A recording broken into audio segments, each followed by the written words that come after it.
નમસ્કાર ખેડૂત મિત્રો, હું Nikunj Dev Murari Acadian plant health company તરફથી બધા જ વેપારી મિત્રો તથા ખેડૂત મિત્રોનું હાર્દિક સ્વાગત કરીએ છીએ।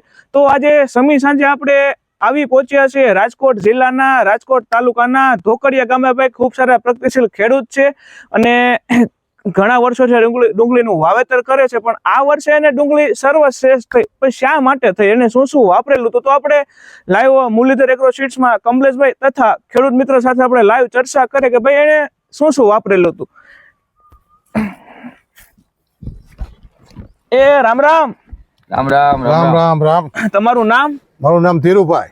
ધીરુભાઈ, ગામ તમારું? ઢોકડિયા। ઢોકડિયા। અને તો આપણે ડુંગળીનું કેટલા વર્ષ છે વાવેતર કરો છો? હું ડુંગળીનું આજ 5-7 વર્ષથી વાવેતર કરું। 5-7 વર્ષ છે ધીરુભાઈ ડુંગળીનું વાવેતર કરે છે। તો આ વર્ષે આપણે કયું બિયારણ વાવેલું હતું? આપણે આ પંચગંગા વાવેલું હતું અને મુરલીધર એગ્રો સીડ્સ કમલેશભાઈ તમને ભલામણ કરી હતી કે આ બિયારણ તમે વાવો। તો આપણે આજે કંપનીની પ્રોડક્ટ છે બરોબર, સોલિગ્રો ખાતર છે, ગોલ્ડ સ્ટાર છે, તો તમે સોલિગ્રો ખાતરનો ક્યારે ઉપયોગ કર્યો હતો? સોલિગ્રો ખાતર મેં પાયામાં જ વાવ્યું હતું। તો પાયામાં સોલિગ્રો ખાતરનો ઉપયોગ કરેલો હતો અને પછી એકાદ દિવસ ગોલ્ડ સ્ટાર નો આપણે પાયેલું હતું ને એકાદ દિવસ છંટકાવ કરેલો હતો। તો તમને શું શું ફાયદો છે આ વસ્તુ વાપરવાથી? ફાયદામાં જો આ માલ એક ધારો ઘાટું હતું છતાંય માલ સારો થયો। ઘાટું હતું તમારે અત્યારે જનરલ આ બધા માર્કેટમાં તમારો ગયો માલ આજ કેટલી તારીખે 7 6 હે ને, તો તમારે 5 તારીખે તમારો ગયો 5 તારીખે માલ। એમાં આના રેટમાં કઈ રીતે આવ્યો? આમાં તમારા જે મોટો માલ રહ્યો એના ભાવ 1221 છે ને, તો ભાઈ મીડિયમ માલ ખરેખર બજાર તે દિવસે કેવું હતું?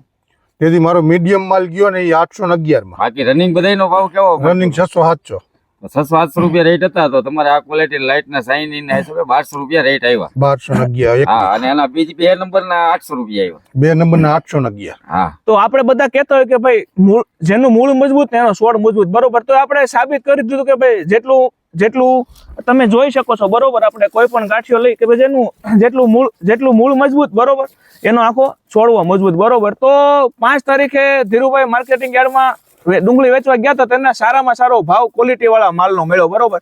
અને તમે જોઈ શકો છો કે ભાઈ આમાં ઘણો બધો સારામાં સારી ક્વોલિટી પણ છે, મૂળનો પણ વિકાસ છે અને એની શાઇનિંગ પણ છે। તો તમને અને આ વાતાવરણ તમે જો કે હાવ આમ ટૂંકમાં ટ્રેસ કન્ડિશન વાતાવરણ હાવ તણાવ વાળું હતું, ઘણો બધો વરસાદ પડ્યો, તડકો પડ્યો, છતાં આપણી ડુંગળી ટૂંકમાં હારી એમ। અને આજુબાજુના એરિયામાં આવી ડુંગળી તમને જોવા મળે છે ના? આ ટાઈમની તમારી હારે વાવેતર રહ્યું એ ટાઈમની અંદર આવા ઘેરા કેટલા હશે? બહુ ઓછા ને। એટલે પ્રોડક્શન ટૂંકમાં આપણે અને અંદર પ્રોડક્શન કેવડું નીકળશે અંદાજે વીઘે? 150-200? આવડું અત્યારે જે રહ્યું ને એ 150 ઉપર ની ધારે અમારે 150 થી 200 ની આસપાસ નીકળશે ને। અને રનિંગ તમારી હારે જે નીકળ્યા એ બધાના ઉતારા કેવાય ગામમાં કે જનરલ બીજા ગામમાં હવાસો બરોબર? અને ક્વોલિટી આવી નહીં ને કે બધી 500 ને 600 ની અંદર જાય એ ટાઈપ। તો બીજા બધા ખેડૂતો શું કે ભાઈ આજે આ એકેડિયન